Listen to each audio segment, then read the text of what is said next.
আসসালামু আলাইকুম ভিউয়ার্স, আলিস কিচেন থেকে আমি আপনাদের সাথে চলে এসেছি। আজকে আমি আপনাদেরকে তৈরি করে দেখাবো থাই স্যুপ আর অন্থন।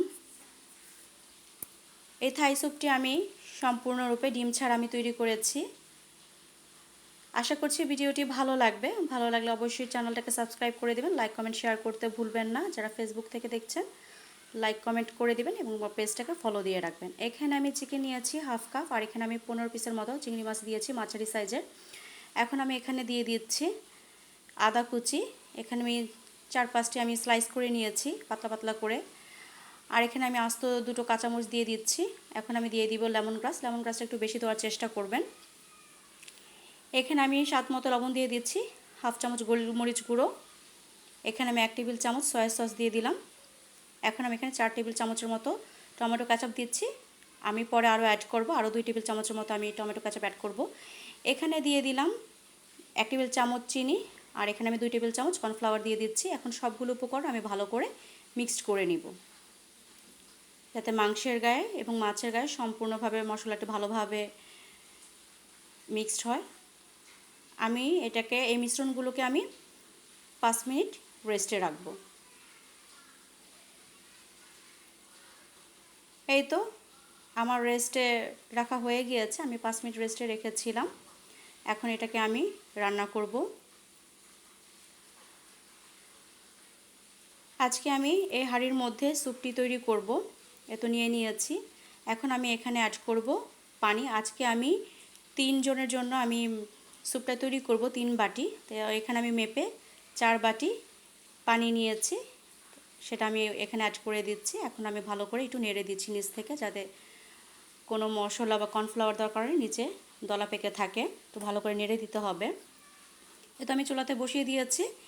আমি এটাকে প্রায় 30 মিনিট রান্না করব। এই পর্যায়ে এসে আমি 2 টেবিল চামচ আমি টমেটো কেচাপ অ্যাড করে দিব।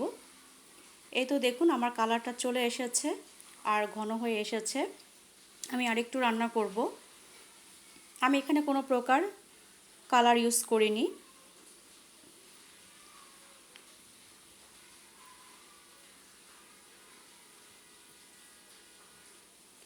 এই তো আমার রান্না হয়ে গিয়েছে। এই পর্যায়ে এসে আমি লেবুর রস অ্যাড করব 1 টেবিল চামচ।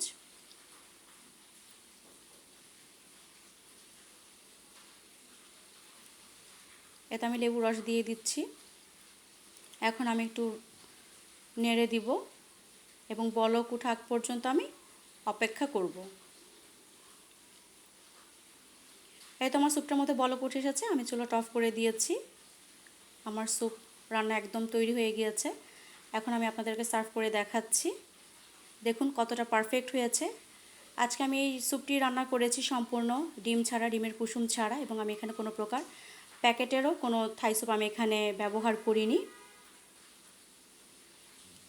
কিন্তু খেতে দুর্দান্ত হয়েছে। আপনারা বাসায় তৈরি করে দেখবেন, অবশ্যই আপনাদের কাছে ভালো লাগবে। এখানে আমি অন্থনের জন্য 1 কাপ ময়দা নিয়েছি, আর এখানে আমি 2 টেবিল চামচ কর্নফ্লাওয়ার দিয়েছি, স্বাদ মতো লবণ দিয়েছি। এখন শুকনো উপকরণগুলো আমি ভালো করে একটু নেড়ে নিব।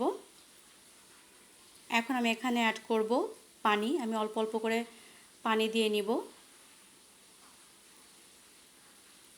পানিটা আপনাদেরকে একটু পরিমাপটা বুঝিয়ে দিতে হবে।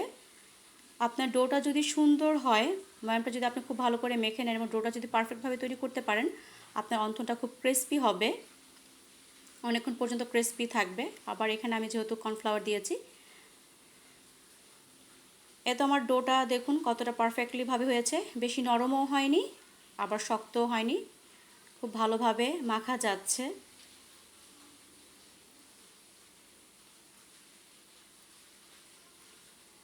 আমার ডোটা একদম পারফেক্টভাবে তৈরি হয়ে গেছে। এখন আমি এটাকে 5 মিনিটের জন্য একটু ঢেকে রেস্টে রাখবো।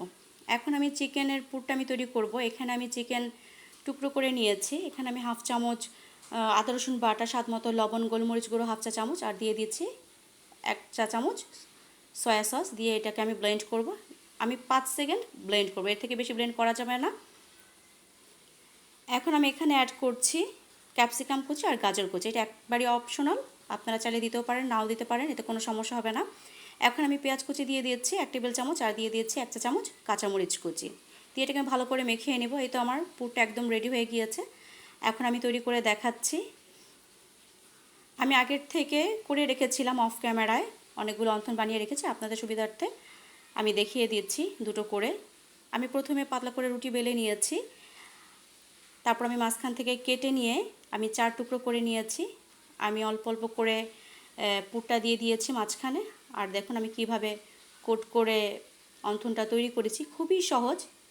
আমার কাছে এই পদ্ধতিটাই সবথেকে সহজ মনে হয়, তাই আমি আপনাদের সাথে শেয়ার করলাম। আমি চেপে চেপে দিচ্ছি, এতে করে আমার পুরটা যখন আমি ভাজবো খুলে আসবে না, বের হয়ে আসবে না। এই তো তৈরি হয়ে গেল আমার একে একে সব অন্থন বানানো। এখন আমি ভেজে নিচ্ছি। তেলটা গরম হয়ে এসেছে, এখন আমি একে একে করে সব অন্থনগুলো দিয়ে দিলাম। আমি মিডিয়াম হিটে এটাকে আমি বাদামি করে ভেজে নিব। এই তো আমার ভাজা হয়ে গিয়েছে, আপনারা দেখতেই পাচ্ছেন। এখন আমি নামিয়ে নিব।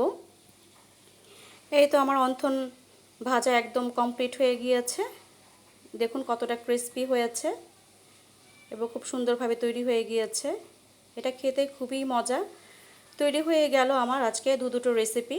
এখানে আমি থাই স্যুপ করেছি ডিম ছাড়া, আর হয়েছে আমি এখানে অন্থন করেছি।